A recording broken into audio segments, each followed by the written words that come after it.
the Mangyan girl said, I told her, read the Mangyan. And she said, I can't read Mangyan. I said, have you ever read an Ambahan? Never. She didn't know. She couldn't read the script. And she was from the same tribe.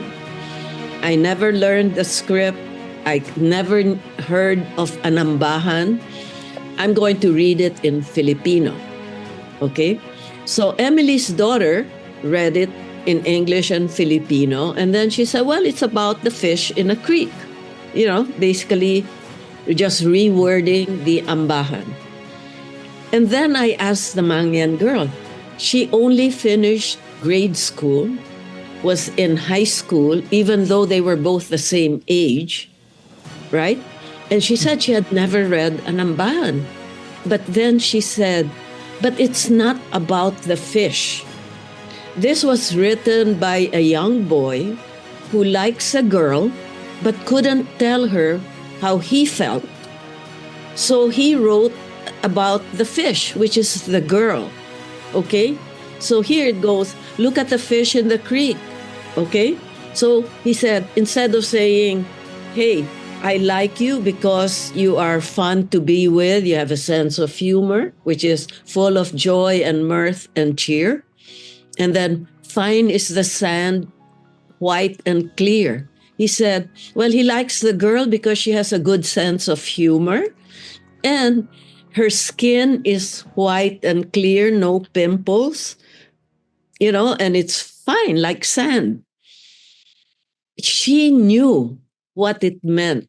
Wow. And for me, a Mangyan girl who never read or heard of an Ambahan, she understood what that Ambahan was, which Emily's daughter, as a lowlander and brilliant, right, a scholar, she was a college girl then, she read it like all of us, that it's about the fish. Even the painter painted a fish. The painter didn't know that it meant the girl. Wow, what a story. So that is where, for me, it's in the soul of a Mangyan. Welcome to Season 5, Episode 9 of It's About Language, with your host, Norah Jones. In this episode, you're invited into a powerful journey that explores one of the Philippines' oldest and most resilient cultural traditions. The Hanunuo Mangyan script, recognized by UNESCO, has been in use since before the 10th century, and it's still alive today. This script continues to preserve the voice of the Mangyan people through a poetic form known as Ambahan. But this is more than just poetry. Ambahan offers a window into a worldview rooted in harmony, humility, and human connection. Through the voices of scholars, culture bearers, and community leaders, you'll discover how this script survived colonization, how it shaped identity, and why it still inspires pride today. You'll hear live Ambahan performances and stories of rediscovery, resilience, and cultural awakening. This episode is a tribute to the enduring power of language, not only to preserve the past, but to shape how we live, relate, and understand one another today. Language forms identity, and the identity is formed through the culture in which language lives. And every time we hear a story, we understand ourselves better, as well as those around this diverse globe. Enjoy this fascinating story of the Mangyan cultural and linguistic history, and ponder what you learn about yourself and the world through it. Enjoy the podcast.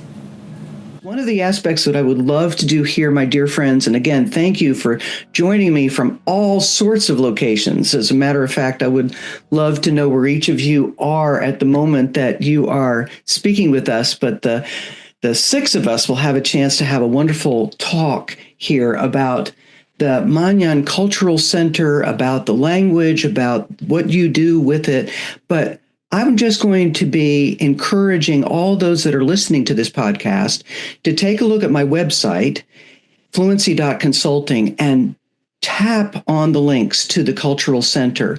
watch the wonderful documentary that is narrated by Chiara Cox about the Mangyan Ambahan and about the Mangyan Cultural Center and about all of you.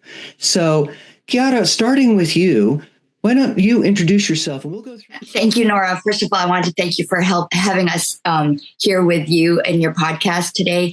And I was introduced to the Mangyans by I'm the Filipino American Association Music and Art Ambassador here in South Carolina, in Columbia, South Carolina. So I had a couple actually who volunteered with the Mangyans maybe 2 decades ago. And I create a lot of events here. And they said, please, we really want a Mangyan event here in South Carolina to show our community, our family and friends all about how beautiful the Mangyan culture is. So I connected with Tita Lolita through Marian Pastor Rosas, who was here in South Carolina giving a talk on textiles. And when I started reading her Bamboo Whispers, which the Mangyan Heritage Center produced and Tita Lolita edited, I started realizing how deep their poetry was and how deep the people are and how deep the just their worldview is so beautiful that this started as a podcast, but I wanted it so that people could see the writing, people could see Tita Lolita, Resti, and Uyan and Emily's faces as they talked about their experiences with the Mangyan people. I thought it was very important. And when I did that, I realized a textile that I had bought when my grandmother died. I never knew that it was from the Mangyans. And so it was full circle for me, the death of my grandmother, creating Filipino cultural events in South Carolina, and then learning about this beautiful worldview that teaches us what Filipinos were like during the pre-colonial period. What a beautiful introduction. And I would, again, like to make sure that folks recognize that documentary that is on your cultural site, it starts out with that touching story of the beginning when you recognized that beautiful embroidery, that cloth from your grandmother. So thank you for that, Chiara. I'm also looking at Lolita. Lolita, will you introduce yourself? Well, I'm just a mother who took over her son's job. My son was a Jesuit volunteer, and he was assigned to Mindoro, where he met Anton Posma and Father Dinter.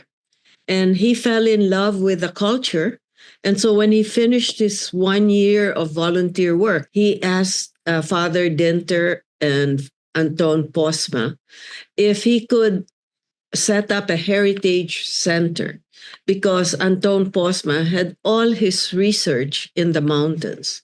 And for Quint, he was like, if there's a fire in the mountains, my son applied for a grant, got it from Toyota Foundation, to build a library with the materials, which were just copies of the books that Anton Posma had. So he set up a board of trustees and he put me there. Then we started having exhibits, and then the exhibit started traveling to the different schools and universities and museums here in Manila. Then we went to the province, and then the museum volunteers asked me to lecture. And when I did that first lecture at the museum volunteers, that's when my intellectual fascination with the Mangyans became a passion. Mm-hmm. And Bamboo Whispers, the book that Chiara showed, that one just happened again by accident. Mm-hmm. I met the Spanish ambassador, told him, oh, the Philippine pavilion in the World's Fair in Spain just won a gold. And I said, and we had Mangyan Ambahan there. I said, would you be interested? And he said, yes. And at that time, it was hard copies. So I showed him the hard copy of 4 Mangyan Ambahans in English, in Mangyan, of course, the script, in English and in Spanish. And he's like, my wife is a poet. Can she improve on it? And so he called his wife. She looked at the 4 poems and she said, sure, I'll translate them. So then, to thank her, I gave her a thin book that Anton Posma had done with 263 poems that he had translated from Mangyan into English. So I gave it to her to thank her for doing the 4. And one day she called me and said, may I translate the whole book? So then I just kept on thinking about it. And then I said, well, we have the English, we'll have the Spanish. Resti was working on the Filipino. So I said, that's it. I've got 4 languages. That would be a book I could sell. And that's how Bamboo Whispers began. And it took me 8 years to finish. And as I needed people to help, they came out. They just showed up. So 95% of that book was done with help from people who just gave their services. Lolita, thank you so much for that history. Resti, if I can turn to you, indeed, at this particular point, when I was watching the documentary, it was wonderful to be able to, first of all, see you and hear the background. Can you introduce yourself and tell us about your work then with the Ambahan, with the language, with the script? Thank you, Nora. Excuse me. I started 40 years ago, my first encounter with Ambahan. I was a Jesuit volunteer in another cultural group of the Mangyans, because the Mangyans is a collect. There are 8 cultural communities. So I work with one cultural community as a volunteer. But I saw that book, which is entitled Treasure of Minority by Anton Posma. And when I scrolled it, I said, wow, this is beautiful. Because by nature, I'm a poet. I write Filipino poem when I was still in college.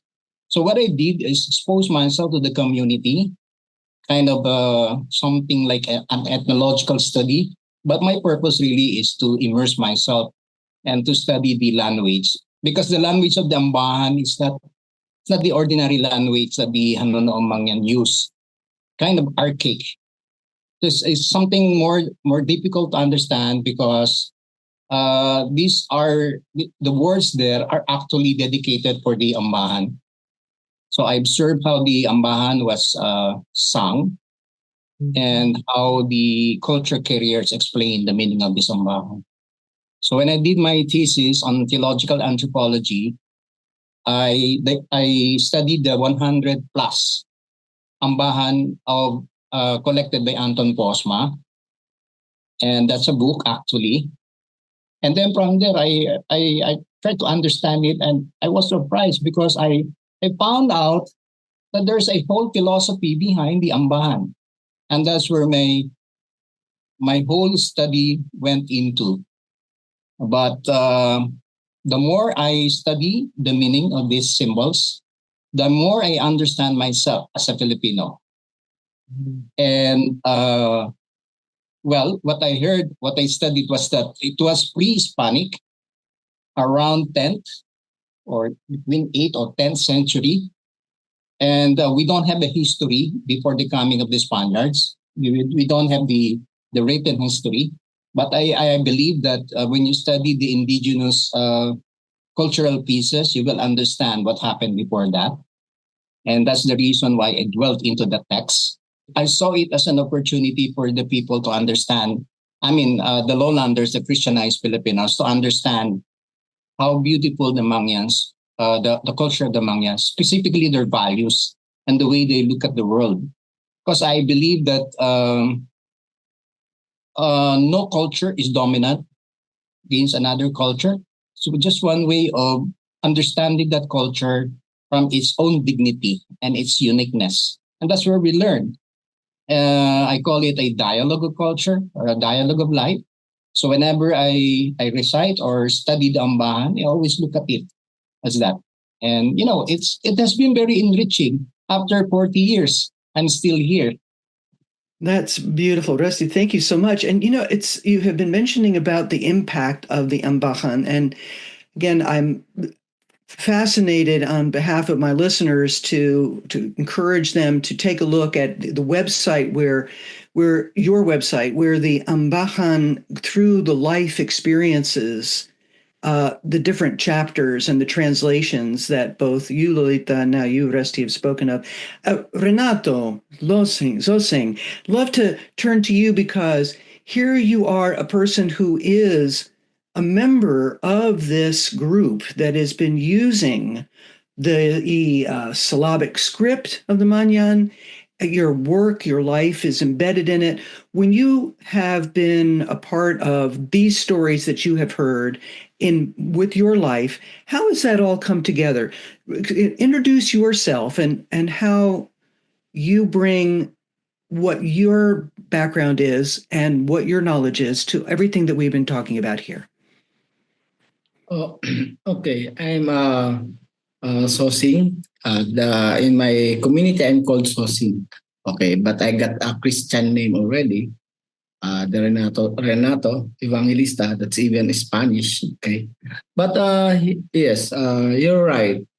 I'm a member of the tribe, and all of these things like the Ambahan and how we use it in our daily lives, or even I am a living witness on a daily basis. When I was a kid, okay, when I was a kid, how people in my community communicate, interact with each other through the use of ambahan among the elders, or even usually among us children, we use this ambahan in a playful manner. Okay, but yes, the way I look at I just saw ambahan as an ordinary occurrence in my life as a child when I was still in my community. But after getting out of the community, being educated, that's when I started to appreciate the beauty of the ambahan. It is unique in itself because it gives a setting that is set in the mountains, rivers, streams, but still it gives a universal message to the reader. Okay, whether you're from a city or you're from a mountain, the message of the ambahan is universal. Everybody can relate with it. Okay, and as a, after coming out from the community, being getting educated, and even becoming a lawyer, my philosophy in life is influenced by what the ambahans taught me. Okay, how to relate to people on in a not uh, principally on the material things around you, things that are happening. It's more on deep. It's more about soul.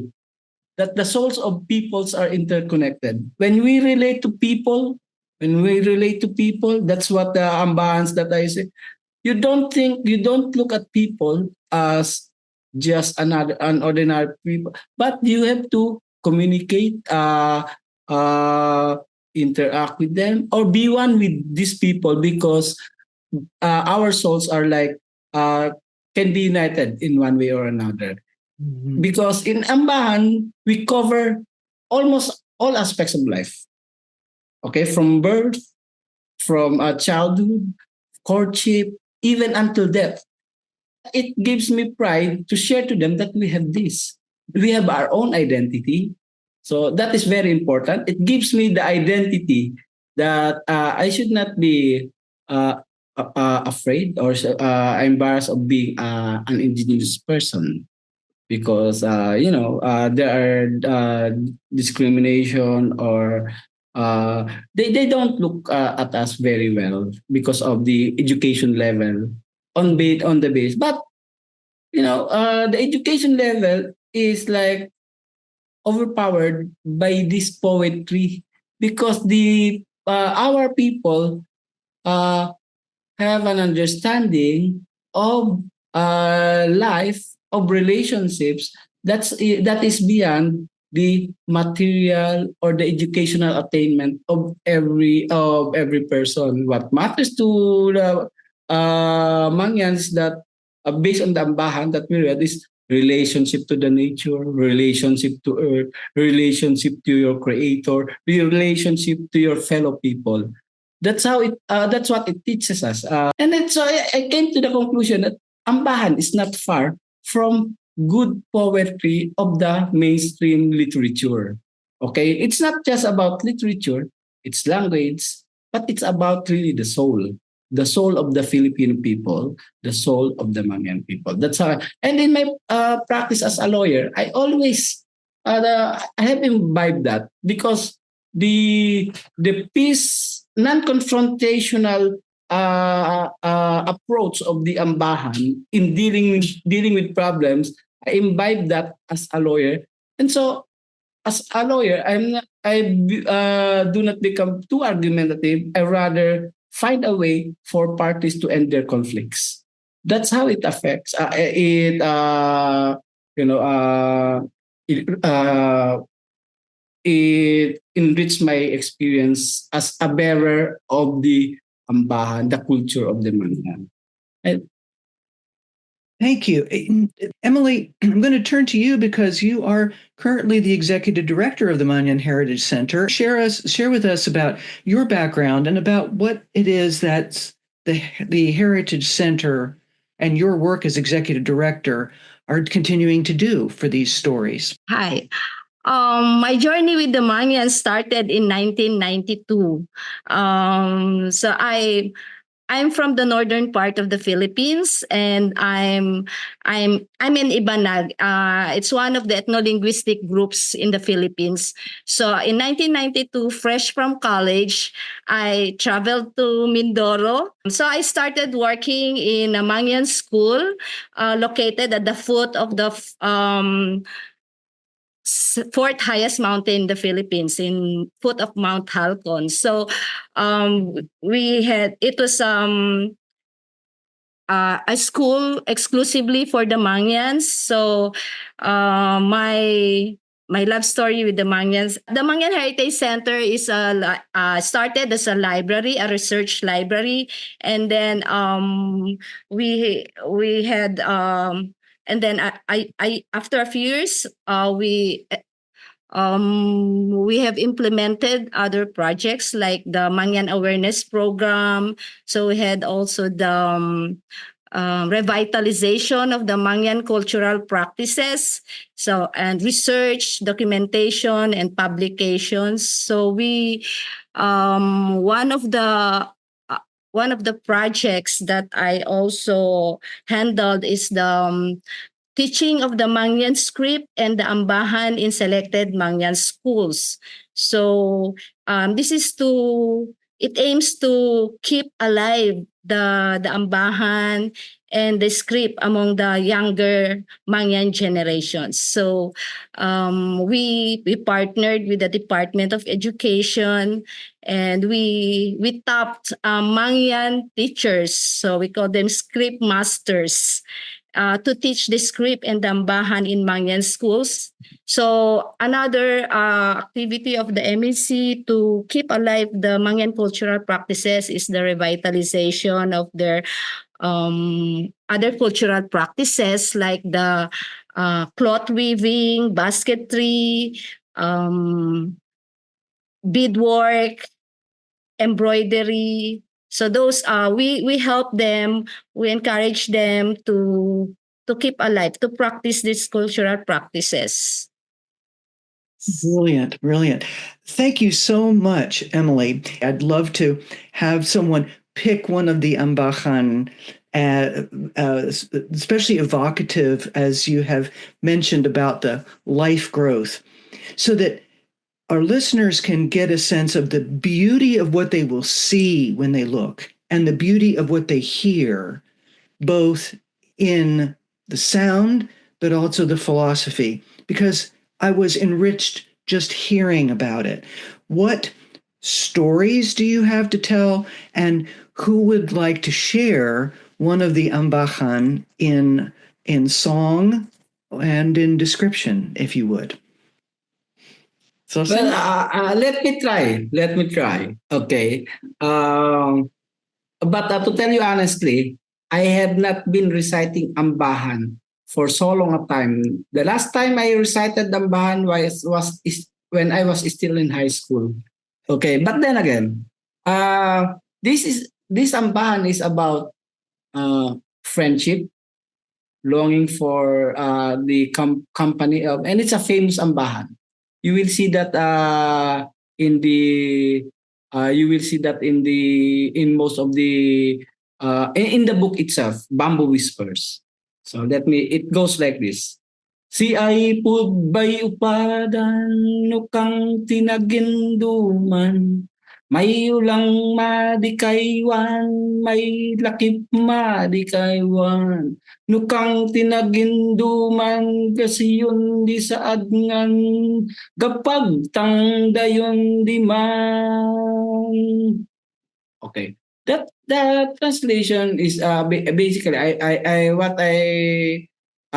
what it says is that you, my friend, we are apart. Okay, there is ocean between us, forest vast between us. But when I think of you, it's just as if you are here by my side, talking to me. That's the meaning of the Ambahan, the poetry. But I did not put it in a poetic manner. It's just that translation of the message. But Kuya Resti has a better has made a good translation of that in Filipino. And for us Filipinos, I mean, he was able to justify the beauty of this Ambahan from the Mangyan language, and then translated by Anton into English, and mind you, translated further by Kuya Resti to Tagalog Filipino, and then also translated by Lolita, Tita Lolit, to Spanish. Imagine that. And I'll give the that's all I can give to you. Yeah, I'm reading here the book, but I like this one. This is a story of something like a vision of a family. No? So if I for example I love someone and I like to offer a life for her, and that life is a vision. It's part of what kind of future I will give to my beloved. So here it goes. Salud anong bugtungan dayo madigluyunan. Yami ba'y paglabagan udway has suglat lukban sunsun hayo mayanwan. You, my darling, sweet and fair, please do come along with me to the house that's over there. Everything we have is nice, whether it be plant or tree. Beautiful. Yeah, that's beautiful. So it's telling us a world, a perception of the world, how no matter how you look at so many problems around, the optimism, the aspiration, the hope of the Mangyan people is quite different from the way analysts would look at the world. A lot of analysts and researchers will focus on the world's problem, but the Mangyans will not look at it as a problem. They have a way of looking at bad realities or ugly realities, that there is some kind of beauty in it. And that beauty does not come from what how events happen, but how they look at events based on their perception of the world that they like to create. If we believe in the Ambahan, you will look at the world quite differently from what most or a lot of people would see the world is becoming less and less human. The Mangyans would offer a different perspective of that world. And that perspective of the world is something coming deep within his heart and his love for his beloved. It's as simple as that. Don't worry about the world's problem. The question is, what kind of fulfilling life would you like to have? And what would you offer to your soon-to-be wife? Something like that. No? So I think what I learned is that the Mangyan has a better understanding of what a community life is all about, rather than what the modern civilization, specifically the Western civilization, can offer. Thank you. Chiara, I'm going to ask you here. One of the things that you did when you described yourself, focusing on spreading positivity and inspiring pride and sparking curiosity because of the Filipino diasporic themes. And here it seems to me that what Resti has just spoken of is that sense of, by listening to Ambahan, by reading, by knowing these cultural things, that we have an opportunity to be invited into that kind of positivity perspective. Am I touching on some of the things that you have discovered in your work and the reason why you have brought this center to my attention? Well, I grew up not being very Filipino because I grew up mainly in Hong Kong and went to school here in the United States and in the UK. So my perspective on myself wasn't as a Filipino at all. And when my grandmother died, my rock to the Philippines was gone.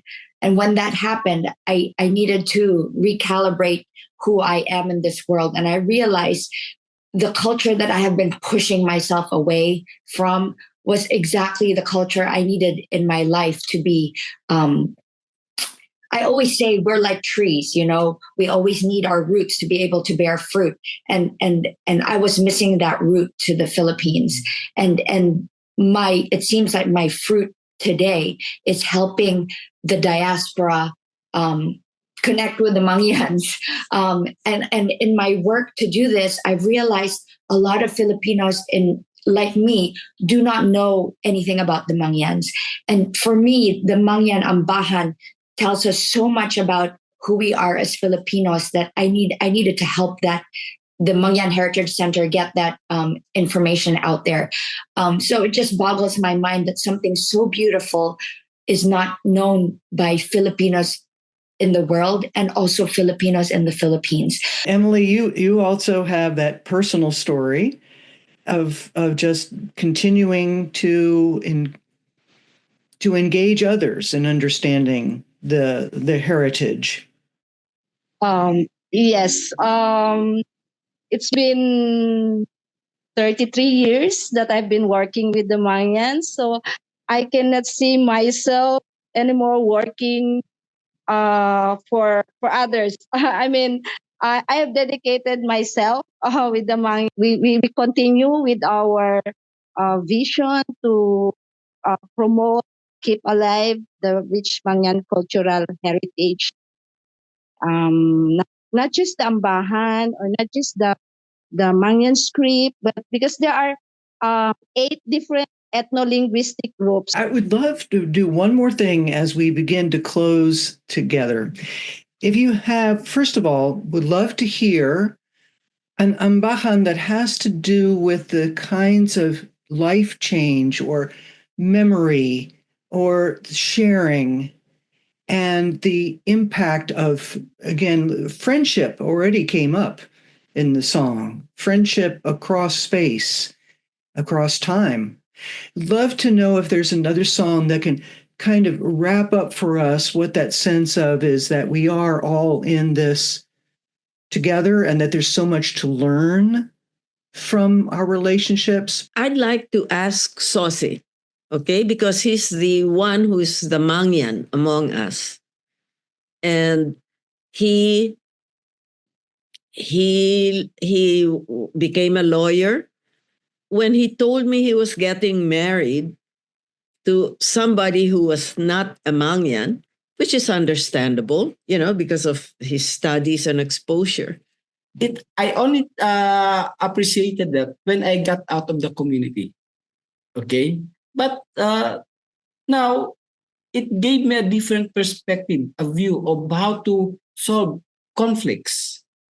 If I can only infect my fellow Filipinos to be to think like a Mangyan, as what is reflected in our ambahans, to avoid conflicts and resolve conflicts the Mangyan way, then that is the best that I can say. But this ambahan really, even in my life as a married person, as a professional, now that I am able to influence not only the Mangyans, my fellow Mangyans, but even non-Mangyans who are like my clients, I always tell them, do it the Mangyan way. You resolve the problem without going into head on with the conflicts. Rather you try to solve it. Thank you so much. And I'll mention too that the listeners, when the singing of the Ambahan earlier, that there was everyone that is on this call was deeply moved. You could see the emotions emerge during that singing. And this touching of the deeper understanding and the touching of the emotions is something that I hope that this podcast will help listeners be left with so that they'll search into this. Do we have one more song? Can Resti tell I'm staring at him right now? It's a story of friendship and hospitality. I will just read the translation of Anton Posma. My dear friend, we welcome here. Where friend chant did you come from? From the seashore ebbing low, from the bubbling water springs. If from the water source up, let us talk a moment here in a happy, friendly way. Even whoever you are, we like to be at your side. Now I will sing. Anong ay podupadan sa ringkang pamingginan, mamaybay aw hunusan, mangunay aw sa kagnan, no mangunay sa kagnan, pagmataraduyan sa kang ay upadan, punay si hintunan pasalayuon way aban. Thank you. Thank you. Thank you.